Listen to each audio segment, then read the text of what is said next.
Amin.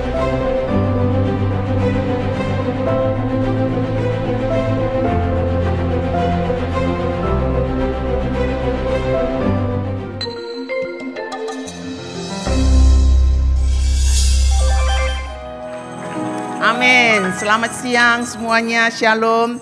Ya. Puji Tuhan. Ya. Mohon maaf lahir dan batin ya semuanya ya. Nah, kita ini kemarin minggu ini kita nonton ya Jesus Revolution ya. Itu luar biasa sekali. Itu awakening di tahun 70-an.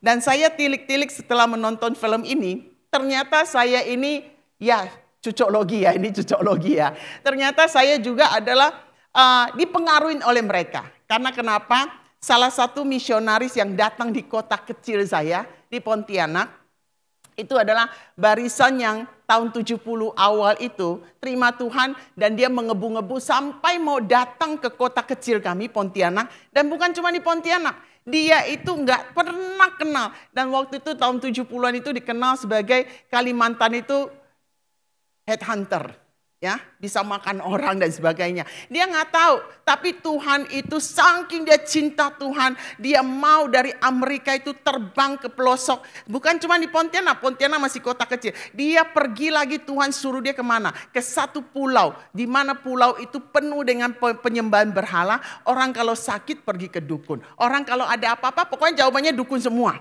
Ya, sehingga dia datang ke sana, itu luar biasa sekali. Terjadi kebangunan rohani di sana. Yang sakit disembuhkan hanya dalam nama Yesus. Yang terbelenggu, yang kerasukan, semua. Sehingga satu pulau itu menerima Tuhan Yesus. Dari mereka itu yang tidak ada apa-apa, sampai pulau itu diselamatkan. Dan waktu mereka mulai berkembang, mereka dikeluarkan dari situ. Nah, ceritanya mereka kalau datang ke Pontianak selalu nginep di rumah mama saya. Nah, dari situlah ya, mama saya selalu bilang, doakan anak saya dong, ya kan? Setiap kali doakan anak saya itu, dia doakan, Tuhan jadikan dia hamba Tuhan. Wah, ini bukan cita-cita saya ini. Cita-cita saya mau jadi orang kaya. Mau jadi orang kaya. Nah, setiap kali datang, doanya itu sama. Ya kan? Tuhan jadikan dia hamba Tuhan. Waduh, kalau setiap kali dia datang dia mau doa, saya selalu ngibrit dulu deh, ya kan? Aduh, jangan doain saya, ya kan? Tapi memang rencana Tuhan itu berbeda. Sampai hari ini saya bersuka cita dan itu satu kehormatan bisa melayani Tuhan. Zaman dulu saya bilang, oh enggak ya kan, nggak mau jadi hamba Tuhan. Tapi destiny kita sudah Tuhan tulis di buku kehidupan. Setiap daripada kita nggak bisa lari. Selain daripada kita surrender. Nah, kita sudah melewati, ini udah bulan keempat. Ya, dari bulan Januari, Februari, Maret, April. Kita sudah mengenal mengenai karunia-karunia daripada Roh Kudus. Ya. Ada yang rasul, ada yang nabi, gembala, penginjil, pengajar. Yaitu hebat-hebat. Ya kan? Tapi hari ini kita mau belajar dari hal yang kecil ini. Yaitu apa? Pelayanan pendukung. Pelayanan pendukung ini seperti apa sih? Ya, next. Pelayanan pendukung ini di Efesus 4 dikatakan ayat 7. Tetapi kepada kita itu siapa? Saudara dan saya. Kita itu masing-masing. Masing-masing itu apa? Setiap daripada kita tanpa terkecuali telah dianugerahkan kasih karunia, yaitu anugerah, menurut apa? Ukuran pemberian Kristus. Kita masing-masing sudah diberikan karunia menurut ukuran pemberian Kristus. Kemurahan Tuhan, apa itu anugerah?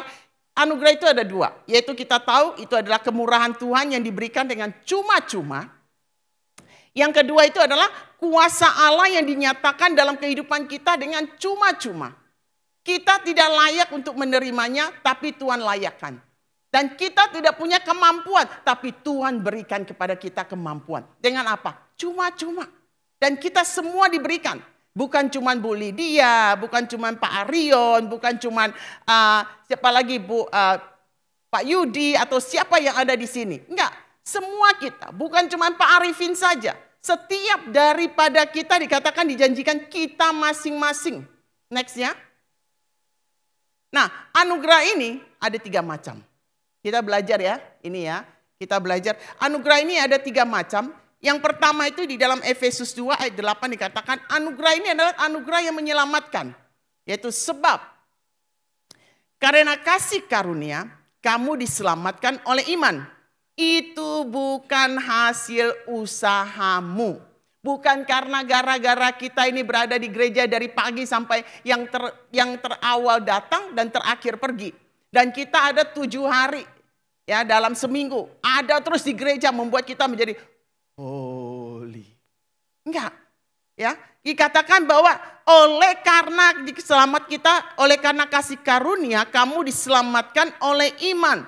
Itu bukan hasil usahamu, tetapi apa? Pemberian Allah. Itu bukan hasil pekerjaanmu. Jangan ada orang yang memegahkan diri. Jadi anugerah itu adalah anugerah yang menyelamatkan. Ya, anugerah yang menyelamatkan. Anugerah yang kedua adalah anugerah yang menguatkan. Di dalam 2 Korintus ayat 12 pasal 12 ayat 9 dikatakan, "Tetapi jawab Tuhan kepadaku, cukuplah kasih karuniaku bagimu, sebab justru dalam kelemahanlah kuasaku menjadi sempurna. Sebab itu terlebih suka aku bermegah atas kelemahanku, supaya kuasa Kristus turun menaungi aku." Jadi anugerah itu menguatkan kita. Justru Tuhan itu suka sekali bekerja di tengah-tengah kelemahan kita. Karena disitulah nyata bahwa bukan karena kita, tapi karena Dia. Jadi kita yang lemah bersukacitalah.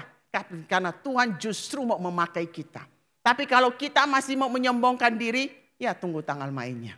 Ya. Nah, dikatakan juga yang ketiga itu anugerah yang memampukan kita untuk melayani. Diberikan oleh Allah dan dalam kelemahanlah kuasaku menjadi sempurna dan supaya kuasa Kristus turun menaungi aku. Jadi anugerah itu menyelamatkan. Anugerah itu menguatkan kita, anugerah juga yang memampukan kita untuk melayani. Saya bisa berdiri hari ini bukan karena kuat gagahnya saya. Teman-teman pada tahu. Bahkan saya dibantu oleh orang-orang yang mungkin saudara tidak tahu. Luar biasa kan PowerPoint ini? Ya kan? Jujur, jangan kasih tahu siapa-siapa. Don't tell who. Bukan saya yang bikin. Ada seseorang, anak muda, K yang di belakang tuh. Yang bikinkan, ya kan? Nah, kalau saya tidak menyebut itu, nggak bisa. Saya nggak bisa bikin secanggih ini. Tapi ada orang-orang yang bisa. Nah, nanti kita lihat kaitannya ya. Selanjutnya, karunia pendukung atau pelayanan pendukung. Banyak orang maunya menjadi rasul, maunya menjadi nabi. Maunya menjadi gembala, penginjil, pengajar. Wah, hebat, dikenal semua orang. Nah, apa ini karunia pendukung? Ya, karunia pendukung ini adalah karunia tanpa gelar. Tidak terlalu dipandang. Orang nggak tahu. Karunia ini adalah karunia tanpa penghargaan. Tidak terlalu diperhatikan dan dihargai. Ini adalah pelayanan belakang layar. Kita nggak tahu ada hari ini pelayanan ini. Sampai hari ini saudara bisa duduk dengan manis. Suara dari sound system masih bisa ada suaranya keluar. Ya kan? Gedung ini masih bisa menampung kita.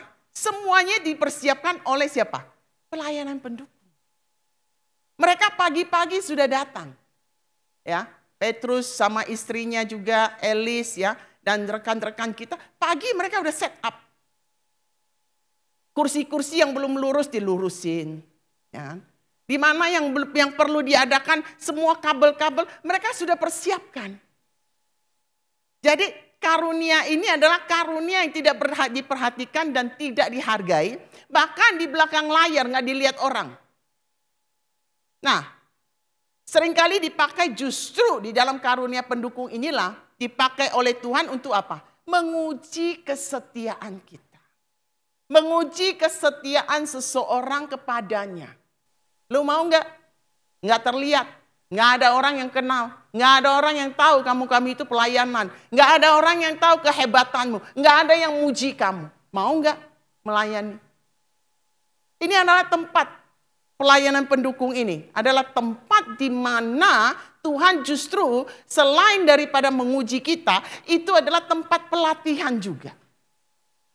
Dia melatih kita, membina kita, mematangkan rohani dan mental kita. Saya dilatih berdiri di depan umum, itu dari mana? Komsel. Di Komsel dipaksa untuk berdoa. Kalau dulu saya di Komsel, itu sikut-sikutan. Kamu aja. Enggak deh, saya nggak bisa deh. Kamu aja. Ternyata justru di tempat itulah saya dilatih. Dan saya melihat Komsel saya yang dulu ya. Yang dulu ini kita kan baru mulai ya. Yang dulu justru kita ini di dalam Komsel ini hari ini dipakai Tuhan luar biasa. Semuanya. Semua anggota-anggota Komsel kita yang dulu itu dipakai luar biasa. Yang dulunya itu nggak bisa doa kita. Nggak bisa ngomong di depan umum. Nggak bisa ngomong apapun. Tapi dilatih dari tempat yang kecil. Jadi karunia pendukung ini sangat penting sekali. Ya, posisi ini adalah posisi yang mempersiapkan kita. Sebelum ditempatkan oleh Tuhan sebagai pemimpin rohani. Jadi jangan main-main dengan apa yang Tuhan sudah kerjakan dalam hidup kita. Walaupun sebagai pelayanan pendukung, nggak terlihat. Memang harus tidak terlihat. Oke, next. Efesus 4 ayat 16 dikatakan, daripadanyalah seluruh tubuh yang rapi tersusun dan diikat menjadi satu oleh pelayanan semua bagiannya. Sesuai dengan kadar pekerjaan tiap-tiap anggota menerima pertumbuhannya dan membangun dirinya dalam kasih. Jadi semua ini tersusun oleh karena apa? Pelayanan semua bagiannya. Bukan cuma karena kita pengkhotbah saja. Wah, hebat nih. Wah, nggak bagus nih. Oh, ini gimana. Enggak. Semuanya itu adalah bagian dari orang-orang yang ada di belakang layar yang mempersiapkan. Dan apa itu artinya semua dan tiap-tiap? Selanjutnya, oke. Next. Nah, kata semua dan tiap-tiap di ayat yang sebelumnya itu adalah semua bagian tubuh Kristus harus melayani Tuhan menurut panggilan masing-masing.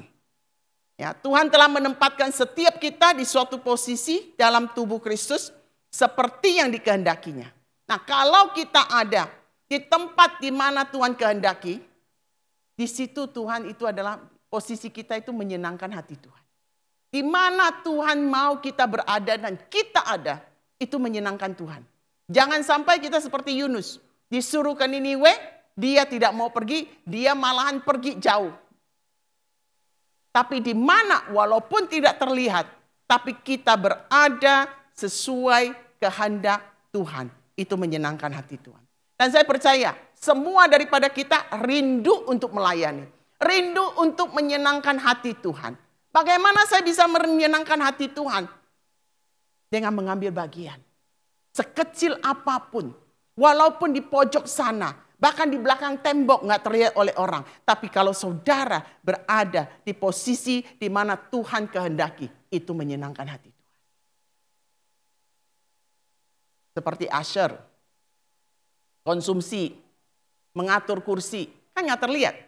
Bapak Ibu sudah datang pada saat semua sudah rapi semua, ya kan? Tapi tidak tahu bahwa ada yang mengatur kursi, ada yang sudah kutak-katik media, sound, lighting, bahkan ada yang nyusun-nyusun juga kabel-kabel ini. Ya, saudara kita Petrus itu yang di belakang luar biasa sekali, rapi sekali mengaturnya di belakang layar nggak kelihatan. Sepertinya nggak ada kabel, tapi di bawahnya itu banyak kabel. Dan harus dirapikan. Gitu. Juga perlengkapan. Dan guru Rocky itu kadang kasihan loh ya. Ya kan Greti ya. Sepertinya itu tidak terlihat di sana, kadang dilupakan. Tapi mereka mengambil bagian yang luar biasa. Dan juga pendoa. Kita ada doa setiap Kamis. Jadi bagi Bapak Ibu yang terbeban mau berdoa bersama, ayo sama-sama. Kita setiap hari Kamis itu ada jam 8 malam, berdoa hanya 1 jam saja. Bersama-sama kita doakan segala sesuatu. Jangan merasa bahwa apa yang kita lakukan itu tidak ada artinya. tapi Tuhan mendengar. Tuhan mendengar. Ya. Nah, semua dan tiap-tiap itu tidak ada pelayanan yang lebih menyenangkan hati Tuhan dalam kehidupan kita. Seperti pelayanan yang dia sendiri telah percayakan kepada kita. Apapun itu. Mau itu usher, mau itu apapun. Ya, itu selama kita berada dan di Mazmur 91 dikatakan tempat yang paling aman itu adalah berada di dalam kehendak Tuhan. Tempat yang paling aman itu adalah duduk di bawah kaki Tuhan. Tempat yang paling aman itu di mana? Berada bersama dengan Tuhan. Yaitu melakukan kehendaknya. Itu menyenangkan hati dia. Nextnya. 1 Korintus 12 ayat 28 dikatakan. Dan Allah telah menetapkan. Menetapkan apa? Beberapa orang. Berapa orang? Beberapa orang dalam jemaat. Sebagai apa? Pertama sebagai rasul, kedua sebagai nabi, ketiga sebagai pengajar. Jadi beberapa orang saja, enggak semua orang dipanggil untuk menjadi rasul. Enggak semua orang dipanggil menjadi nabi. Enggak semua orang juga dipanggil sebagai pengajar. Tapi semua orang dikatakan dipanggil untuk pelayanan pendukung. Selanjutnya mereka yang mendapat karunia untuk mengadakan mukjizat, untuk menyembuhkan, untuk melayani, mendukung atau melayani mendukung, untuk memimpin dan untuk berkata-kata dalam bahasa roh. Ya, lanjutnya. Nah, kata melayani ini artinya mendukung. Selanjutnya, oke. Melayani itu artinya apa? Artinya itu menolong atau membantu sebagai asisten. Kata ini juga memberikan gambaran kepada kita tentang seutas tali yang dipakai untuk meliliti kapal yang mengalami badai. Di dalam Kisah Rasul 27 ayat 17, saya juga lagi baca pasal ini, sangat amat menarik sekali.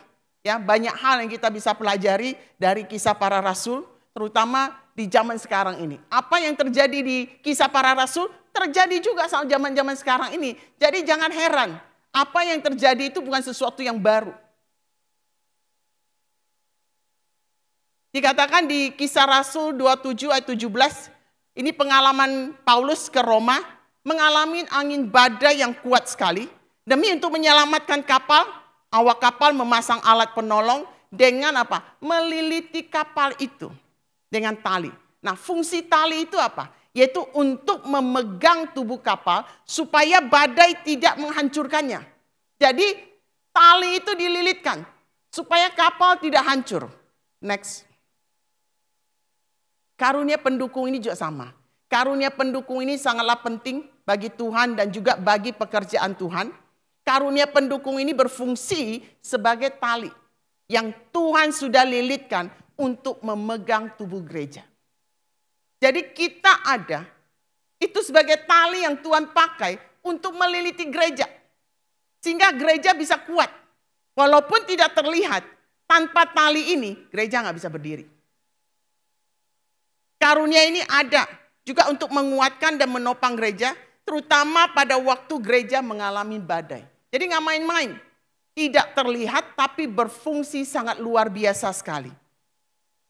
Yaitu untuk memegang kapal supaya tidak hancur, tidak patah, tidak menjadi pecah. Gitu. Terus, next ya. Gereja tanpa karunia pendukung itu seperti kapal yang tidak memiliki tali penolong. Gereja juga tidak bisa berdiri dengan kuat tanpa partisipasi anggotanya dalam karunia pendukung. Jadi saudara bisa melihat bahwa karunia pendukung ini sangat amat penting. Next ya. Nah, karunia pendukung itu juga karunia apapun dalam pelayanan perlu adanya karunia pendukung. Musa perlu Harun, perlu Hur, perlu juga Yosua, dan 70 tua-tua. Elia perlu Elisa. Para rasul pun perlu 7 diaken. Paulus apalagi banyak menerima bantuan dari anak-anak Tuhan.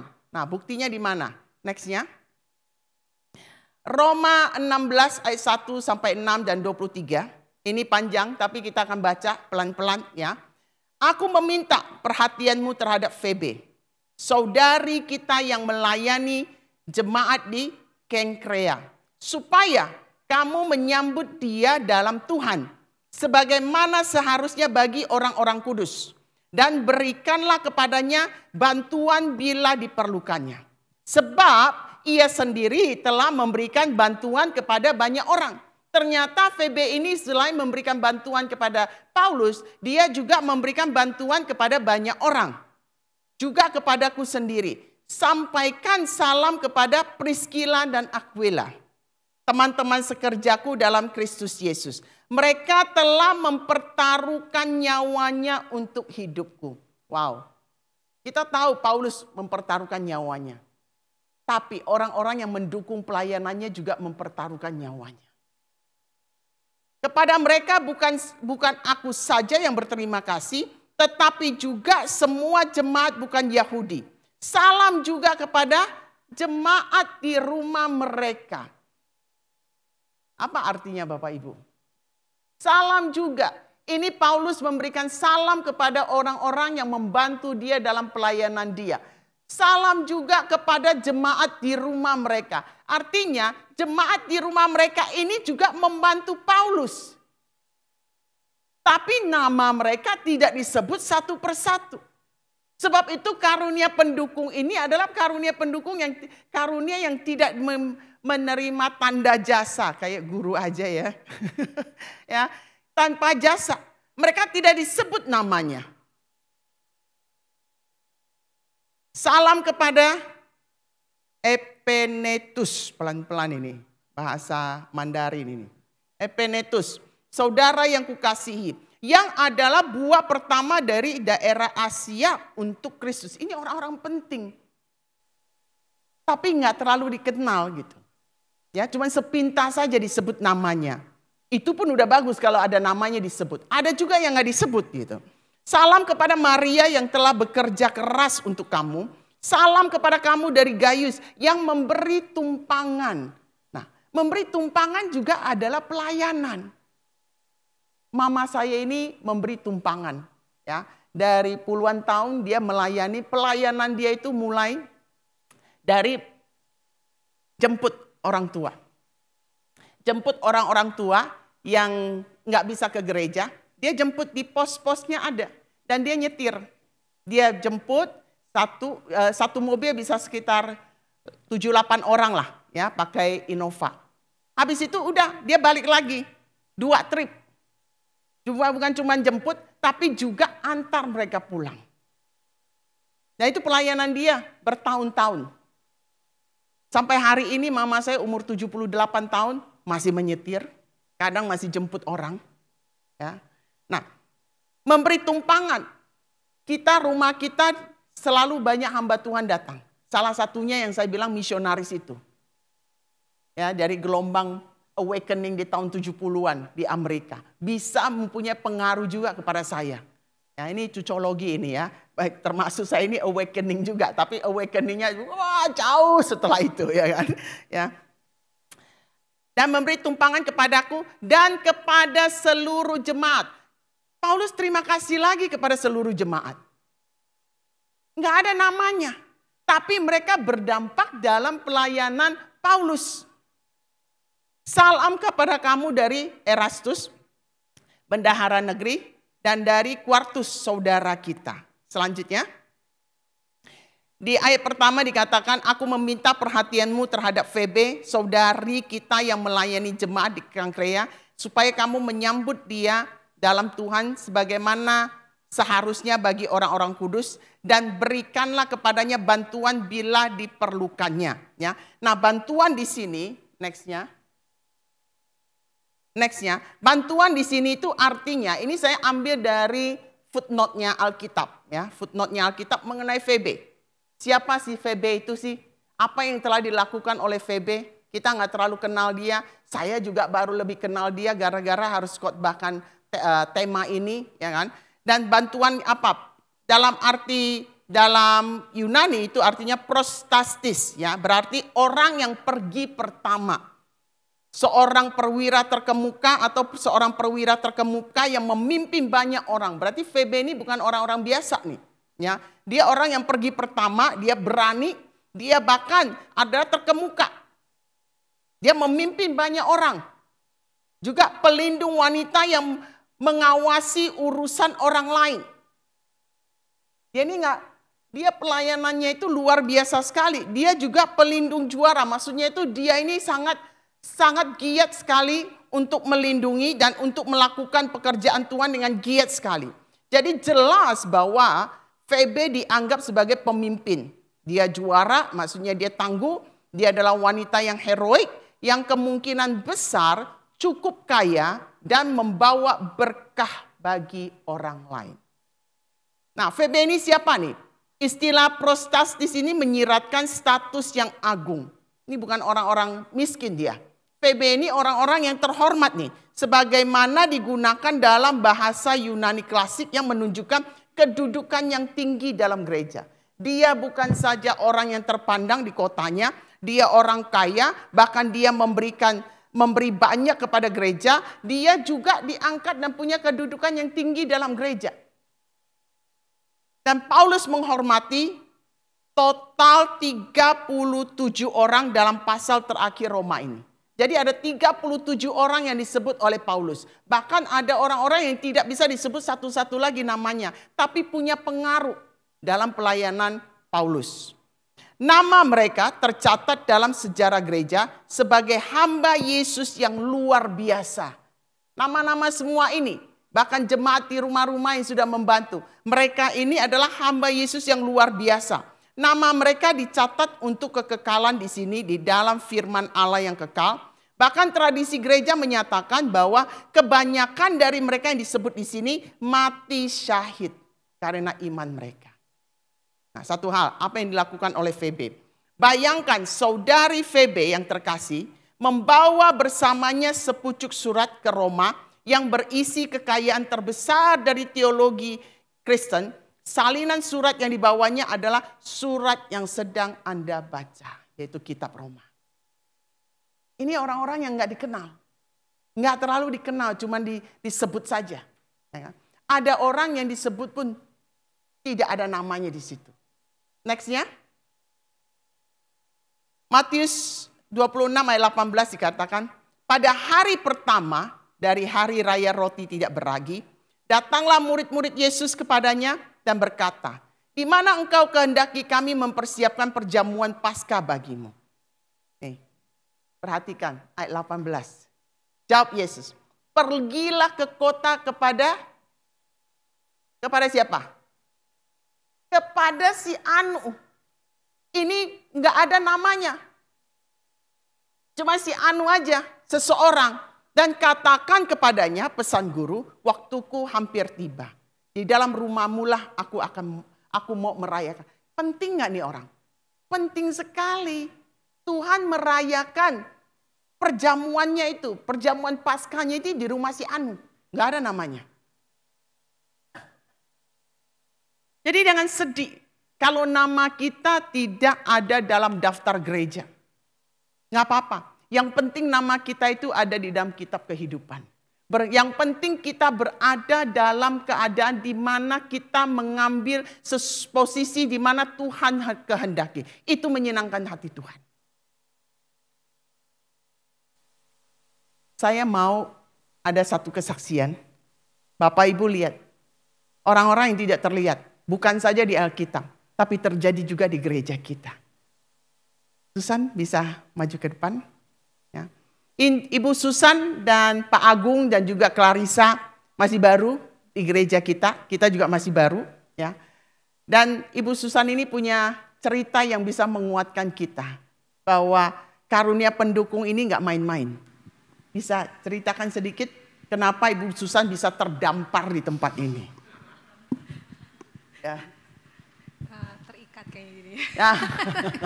Dililit lagi, bukan cuma terdampar, udah di sini dililit lagi. Gimana ceritanya, Dililit oleh Susan? para pelayan pendukung tadi. Iya. Shalom semuanya.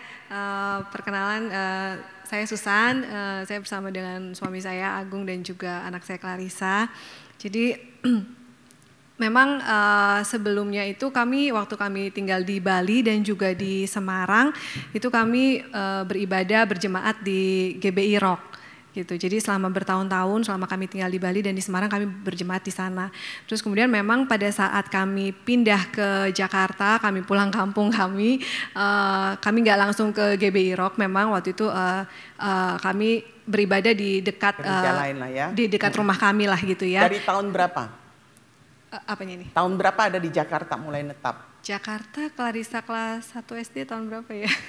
Sekitar 8 tahun lalu ya. 7 sampai 8 tahun. Berarti setelah GBI Rock pindah ke Jakarta udah 7 tahun lah ya. Sekitar, belum ke GBI Rock kembali. Okay. Nah, kemudian pada akhir tahun lalu saat kami liburan ke Bali, dan memang seperti biasanya gitu saat kalau kami liburan ke Bali, itu pasti kami kembali lagi ibadah ke GBI Rock gitu. Karena memang menurut kami di situ tempat kami waktu di Bali gitu kan. Jadi kami ke GBI Rock, kami ibadah beberapa kali karena kemarin agak cukup panjang di Balinya.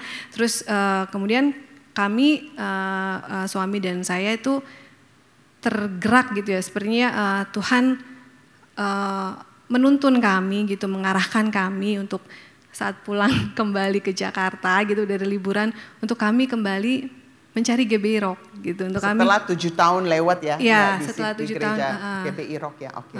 Untuk kami kembali beribadah di GBI Rock.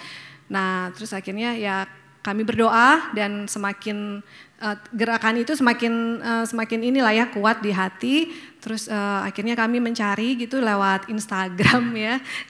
Karena kami nggak kenal siapa-siapa juga, mesti yang GBI Rock di Jakarta gitu. Jadi kami melihat di Instagram, cari GBI Rock di mana, dan saat itu yang paling pas lah ya untuk lokasi dan waktunya kami adalah di GRC ini gitu. Nah, kemudian ya udah kami berangkatlah ke GRC ini.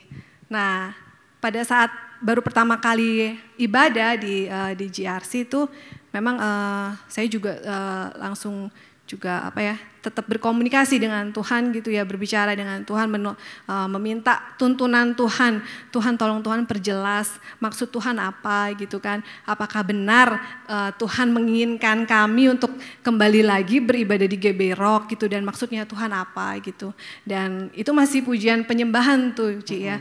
Terus Tuhan memang ada berbicara gitu kepada saya bahwa memang ya udah waktunya untuk memang kembali ke GBI Rock. Dan saat itu Tuhan berbicara sebenarnya secara spesifik tuh untuk menumbuh kembangkan karunia-karunia yang Tuhan sudah tanamkan kepada kami selama ini gitu.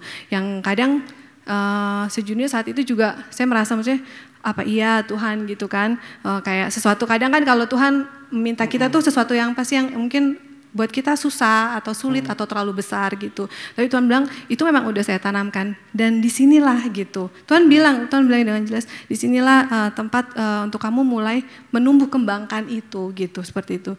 Ya udah saya terharu saat itu juga gitu ya. Terus saya simpan dalam hati itu sebelum, jadi itu Tuhan bicara itu sebelum firman Tuhan, sebelum khotbah gitu ya. Dan kemudian habis itu firman Tuhan hari itu oleh Pak Roni. Dan ternyata firman Tuhan adalah empowering grace gitu. Mengembangkan karunia-karunia, mengobarkan karunia yang Tuhan sudah tanamkan di dalam kita. Terus saya langsung merasa, saat itu juga saya langsung merasa kok klop banget. Tuhan sebelumnya Tuhan baru ngomong gitu, dan terus kemudian Tuhan konfirmasi dengan firman Tuhan oleh Pak Roni gitu kan ya. Terus kemudian ya udah saya bilang sama Agung, ya udah kita coba rutinin dulu aja tiap minggu ke sini gitu. Ntar lihat bagaimana Tuhan menuntun kita gitu kan. Udah oke. Terus saat itu terus kita mau pulang. Ternyata hari itu tuh ada potluck, perjamuan kasih. Nah ini yang serunya nih. Gimana ceritanya? Perjamuan kasih, potluck, ya cuman karena kita baru pertama kali, itu benar-benar pertama kali hadir di sini, ya kita malu-malu juga lah ya, maksudnya. Jadi kita mau pulang gitu, jadi kita langsung ke lift, udah nunggu lift. Nah ini yang luar biasanya, saya sungguh sangat berkesan gitu ya. Saat itu Asher, ya saya belum kenal gitu, dan ternyata itu adalah Ci Yuve dan juga Pak Hendra yang begitu luar biasa welcoming-nya terhadap kami gitu. Kami sangat bersyukur. Jadi waktu kami sudah nunggu di lift, Ciuve ngelihat kami gitu kan. Terus ngelihat kami, Ciuve bilang kasih kode juga ke Pak Hendra. Terus kemudian Pak Hendra langsung buru-buru samperin kami gitu. Jangan pulang dulu, ayo gitu. Jadi pada kita udah lagi nungguin lift di depan lift gitu, bilang, ayo jangan pulang dulu, kita perjamuan kasih dulu, kita potluck dulu gitu. Jadi kita digiring gitu ya, digiring menuju ke ruangan potluck gitu. Ya udah, akhirnya ya kami ke ruangan Rocky gitu kan gitu. Ya kami mengucap syukur, terima kasih ya Pak Hendra sama Ciuve untuk sambutannya yang luar biasa kepada kami gitu. Nah kemudian berlanjut lagi juga di potluck itu juga ya banyak rekan-rekan juga yang menyambut gitu kan ya. Salamin terus dengan penuh kasih lah seperti itu. Dan satu hal juga yang sangat berkesan buat kami adalah karena kita kan udah lama gitu ya di GB Rock, kita tahu gitulah, kita kenalin siapa itu Pak Roni dan Ibu Nancy gitu. Nah saat itu kami lagi ya diam aja gitu, terus Bu Nancy itu nyamperin kami gitu. Buat kami sih itu luar biasa gitu ya, maksudnya Ibu Gembala yang mau samperin kami gitu ya, menyapa kami, datang kepada kami, menyambut kami gitu, terus salamin kami, terus halo siapa namanya gitulah seperti itu. Terus kemudian juga akhirnya cerita gitu bahwa waktu di Bali dan di Semarang kami di GB Rock gitu. Terus akhirnya diminta nomor telepon gitu kan. Dan luar biasanya Bu Nancy tuh sore harinya Bu Nancy langsung WA ke saya, welcoming gitu, salam kenal. Terus kemudian nanti saya masukkan ke ke Komsel gitu. Jadi langsung satu hari itu dikejar terus sama Tuhan ya. Nggak boleh lepas. Dari pagi udah sampai ke sini, udah mau pulang pun masih dijaring lagi oleh Aser ya kan. Sampai pulang pun masih disalamin lagi. Jadi inilah yang membuat itu makin teguh ya untuk di tempat ini. Ya. Saya juga bilang tadi bahwa memang pelayanan pendukung itu menurut kami itu bukan pelayanan biasa gitu, seperti mungkin buat kita yang melakukannya, mungkin waktu itu Pak Hendra juga dan Ciuve melakukannya mungkin ya sederhana, sepertinya mungkin sederhana ya, cuma menyambut kami, terus menggiring kami, tapi kalau itu kita lakukan dengan sungguh-sungguh dan dengan kasih gitu ya, kita mengerjakannya dengan sungguh-sungguh, melakukannya dengan sungguh-sungguh, itu berdampak ya, sangat berdampak gitu ternyata, itu luar biasa dan itu mungkin malah jadi jawaban doa gitu ya, jawaban mesti konfirmasi dari Tuhan untuk sang penerimanya. Amen, gitu. Amin. Terima kasih San ya. Jadi nggak main-main, ini pelayanan pendukung dari IG. Kita nggak tahu kan IG kita ada.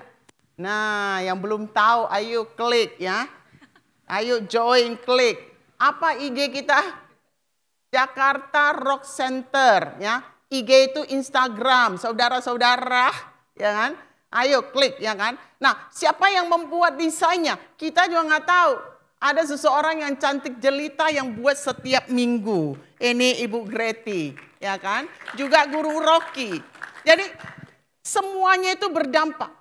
Bahkan tanpa disadari, saya percaya Bu Yuve dan juga Pak Hendra tidak tahu bahwa pelayanannya itu sekecil itu, sesederhana itu merupakan jawaban yang doa daripada Pak Agung dan Bu Susan dan Clarissa untuk tempat ini. Jadi pelayanan pendukung ini sangat penting sekali.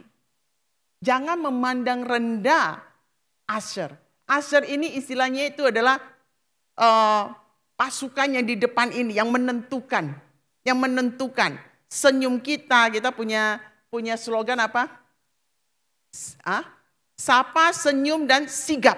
Ya kan? Sapa, senyum, dan sigap. Kita sapa dulu, senyum, dan juga kita sigap. Gercap, langsung tangkap gitu. Ya, kalau ada apa-apa cepat kita lilitkan kembali seperti kapal. Ya, nah, pergilah ke kota kepada si Anu nggak tahu. Jadi jangan sedih Bapak Ibu, kalau nama saudara tidak dikenal. Bahkan orang lupa, siapa ya namanya ya? Bukan cuma lupa nama, kadang nggak kenal. Oh ya, kenal di mana ya? Ketemu di mana? Di JRC itu loh. Oh ya, yang mana ya? Jangan sedih, ya kan? Yang penting namamu Tuhan kenal, ya kan? Oke. Nah, dan katakan kepadanya, pesan guru, waktuku sudah tiba, di dalam rumahmu lah aku mau merayakan. Next. Nah, karunia pelayanan ini ada dalam tubuh Kristus untuk apa? Untuk membangun dan menguatkan Bapak Ibu. Kita ini ada untuk membangun dan menguatkan. Tidak ada satupun di antara kita itu yang sempurna.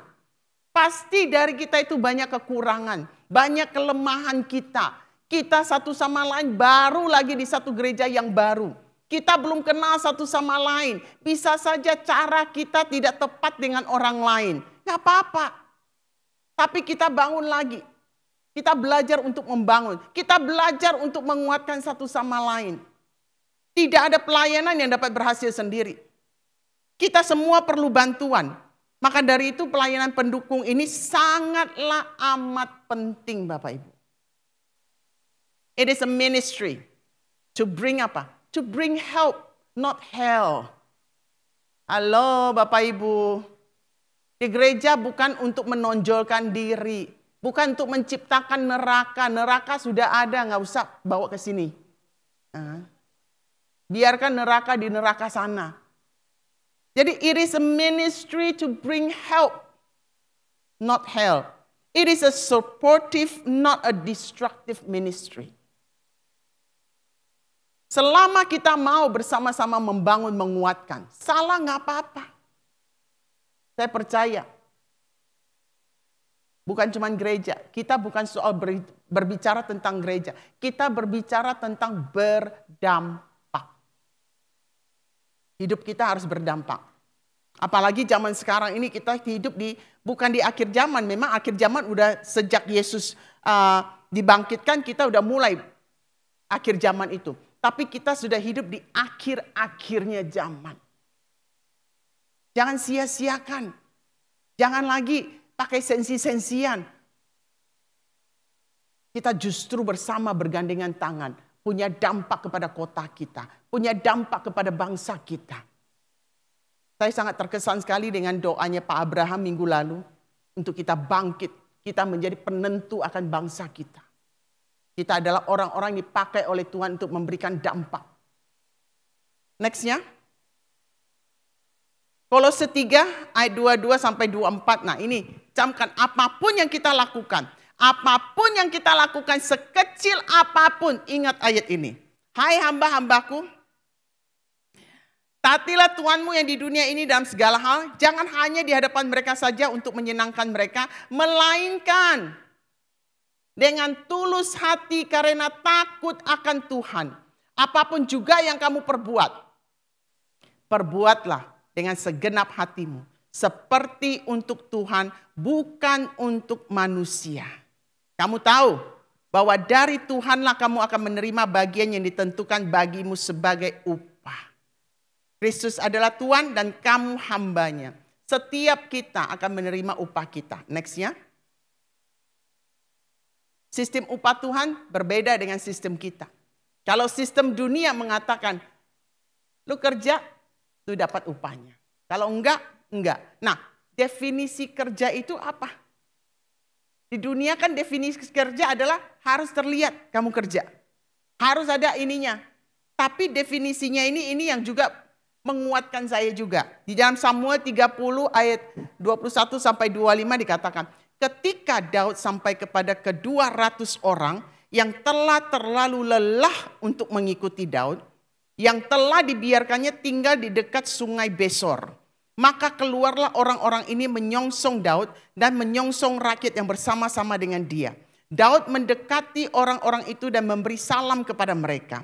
Kemudian mulailah berbicara semua orang jahat dan orang dursila di antara orang-orang yang ikut pergi bersama-sama dengan Daud itu dan katanya, karena mereka tidak ikut pergi bersama-sama dengan kita, janganlah kita berikan kepada mereka apa-apa dari jarahan yang kita selamatkan itu. Kecuali kepada masing-masing mereka, istrinya dan anak-anaknya. Itu boleh mereka bawa dan biarlah mereka pergi. Tetapi Daud berkata, ini Daud luar biasa. Kita perlu belajar dari Daud. Dia bukan melihat dari perspektif manusia. Dia melihat perspektif dari yang lebih tinggi lagi. Perspektifnya Tuhan. Janganlah kamu saudara-saudaraku berbuat demikian. Dengan apa yang diberikan Tuhan kepada kita. Dia menyadari segala sesuatu yang dia lakukan, kemenangan demi kemenangan dalam peperangan, bukan karena kuat gagahnya dia, tapi karena pemberian Tuhan. Sebab dia telah melindungi kita, menyerahkan ke dalam tangan kita segerombolan yang menyerang kita. Seperti yang mau mendengarkan kamu, siapa yang mau mendengarkan kamu dalam perkara ini? Sebab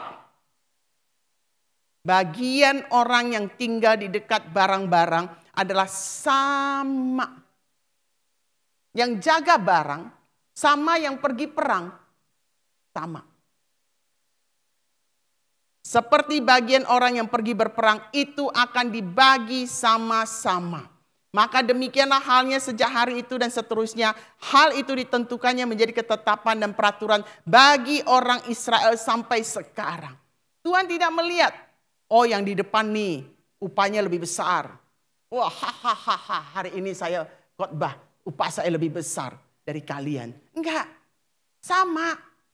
Yang gak terlihat yang tadi menyambut orang juga sama upahnya. Yang membersihkan tempat ini, bahkan menata tempat ini sama upahnya. Oke, next. Karunia pelayanan hanya bisa berkembang dan berbuah sesuai dengan rencana Tuhan kalau di sekitarnya ada anak-anak Tuhan yang setia dalam pelayanan pendukung. Sebesar apapun itu, mau itu rasul, mau itu nabi, mau apa, mereka perlu pelayanan pendukung. Next. Nah, ini saya mau cerita seseorang yang berdampak bagi hidup saya. Siapakah dia? Mama saya.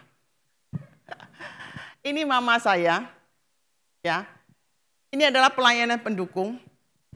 Dia tinggal di Pontianak. Mama saya ini sekarang 78 tahun.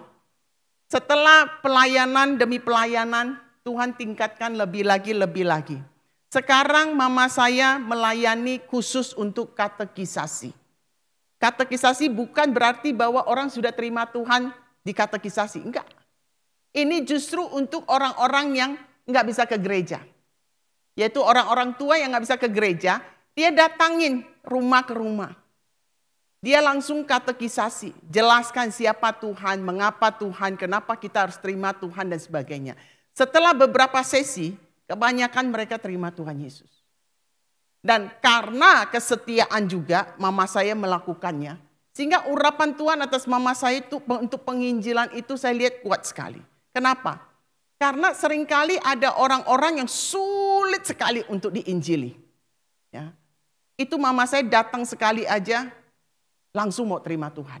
Bahkan ada yang penjaga, ya, udah bertahun-tahun, sulit sekali untuk diinjili. Sehingga keluarganya itu minta mama saya untuk pergi nginjilin. Sekali datang langsung mau terima Tuhan. Bukan karena mama saya hebat, enggak. Sederhana. Mama saya orangnya sederhana. Ngomong juga sama dengan orang lain ngomong. Sama. Yang membuat berbeda itu adalah karena dia ada di dalam posisi yang Tuhan mau. Jadi ada penyertaan Tuhan atas dia. Nah, mama saya juga nggak bisa kerja sendiri. Namanya orang tua. Dia perlu ada timnya juga. Nah, ada timnya, ibu yang ada di sini, ya, itu yang mencatat semua. Membawa mama saya, ya kan, dari satu tempat ke tempat lain. Mama saya udah kayak ngantor aja tiap hari. Dari Senin sampai Jumat. Dari pagi jam 9.30 dia udah keluar.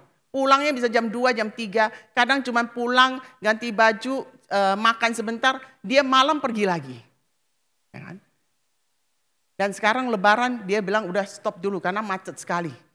Nggak bisa tembus perjalanannya.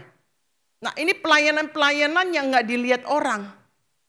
Tapi mama saya melayani. Nah ini menguatkan saya. Waduh ini benar-benar berdampak bagi saya. Bahkan dengan membonceng ataupun jemput orang itu pun juga memberkati saya. Berdampak kepada saya. Nah ini pelayanan-pelayanan pendukung. Saya nggak bilang bahwa mama saya hebat ya. Mama saya bisa sekarang ini bisa melayani karena kasih karunia Tuhan saja. Dia sangat sederhana, ngomongnya juga sangat sederhana. Kalau bukan karena urapan Tuhan, nggak mungkin. Nggak mungkin. Terus? Nah ini ibu yang berdampingan, dia yang mencatat. Dan sampai hari ini, dari Oktober sejak COVID dibuka oleh pemerintah, Oktober tahun 2021, mama saya udah langsung jalan. Karena dia orangnya itu nggak betah di rumah. Dia udah langsung jalan cari jiwa-jiwa. Nah sejak itulah sampai hari ini, sudah hampir 140 orang menerima Tuhan Yesus. Kemuliaan bagi Tuhan. Dan sebagian sudah check out. Setelah terima Tuhan gak lama mereka check out. Ini adalah karena Tuhan mengasihi umat-umatnya. Dan Tuhan bisa menjangkau mereka lewat apa? Lewat kita. Lewat Bapak dan Ibu di sini. Dan saya percaya bahwa karunia pendukung ini dikatakan diberikan kepada kita setiap daripada kita masing-masing. Ayo kita ambil bagian. Sekecil apapun, jangan melihat jabatannya, jangan melihat posisinya, jangan melihat apakah orang lain ada lihat saya nggak ya Pak, saya ini sudah melayani loh di JRC. Ya, justru yang simple-simple seperti Ibu Yuve sama Pak Hendra, Asher yang nggak kelihatan, mereka di balik sana mau udah jam 11 lebih baru masuk ke ruangan, tapi berdampak. Ayo kita menyenangkan hati Tuhan. Dengan ambil bagian sekecil apapun. Mulai Tuhan mau melatih kita. Tuhan mau memakai kita. Akan terjadi kebangunan rohani yang besar-besaran di bangsa kita. Mulai kita latih dari sekarang ini. Amin. Amin. Mari pemusik ya. Selanjutnya. Matius dikatakan di dalam Matius 28 ayat 18 sampai 20 dikatakan, Yesus mendekati mereka dan berkata, kepadaku telah diberikan segala kuasa di surga dan di bumi. Karena itu, pergilah. Jadikanlah semua bangsa muridku dan baptislah mereka dalam nama Bapa dan Anak dan Roh Kudus. Dan ajarlah mereka melakukan segala sesuatu yang telah kuperintahkan kepadamu. Nah ini, camkan ini. Dan ketahuilah, aku menyertai kamu senantiasa sampai kepada akhir zaman. Kalau kita pergi, kita mengajarkan, menjadikan bangsa itu murid kita dan baptis mereka dan ajarkan mereka. Tuhan janji akan menyertai kita. Akan terjadi mujizat-mujizat yang luar biasa. Markus dikatakan lagi, tanda-tanda ini akan menyertai orang-orang yang percaya. Mereka akan mengusir setan-setan demi namaku. Mereka akan berbicara dalam bahasa-bahasa yang baru bagi mereka. Mereka akan memegang ular. Dan sekalipun mereka minum racun maut, mereka tidak akan mendapat celaka. Mereka akan meletakkan tangannya atas orang sakit dan orang itu akan sembuh. Sesudah Tuhan Yesus berkata demikian kepada mereka, terangkatlah ia ke surga, lalu duduk di sebelah kanan Allah. Mereka pun pergi memberitakan Injil ke segala penjuru. Dan apa yang terjadi? Tuhan turut bekerja. Tuhan turut bekerja dan meneguhkan firman itu dengan apa?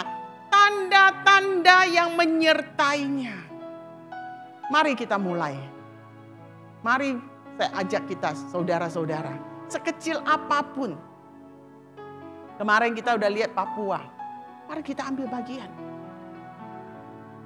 Di sana itu walaupun kita bilang, udah basi lah, udah sering lah. Mereka perlu. Kita sudah lihat situasi walaupun belum ke sana, lewat foto-foto. Ada juga misi-misi yang lain yang perlu kita. Mari ambil bagian. Saya berdoa semua daripada kita mengambil bagian. Sekecil apapun. Mulai asah karunia yang Tuhan sudah berikan kepada setiap daripada kita. Amin. Next. Terima kasih. Bila Tuhan menyertai kita semua. Ayo kita berdiri.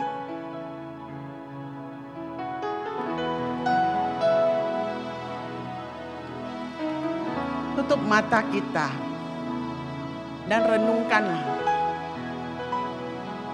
Tuhan sedang memanggil kita.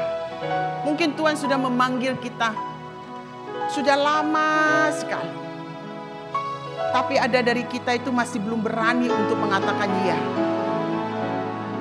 Saatnya untuk kita katakan, inilah aku, utuslah aku, pakailah aku. Sekecil apapun aku mau. Terima kasih Tuhan. Terima kasih Tuhan. Haleluya. Roh Kudus,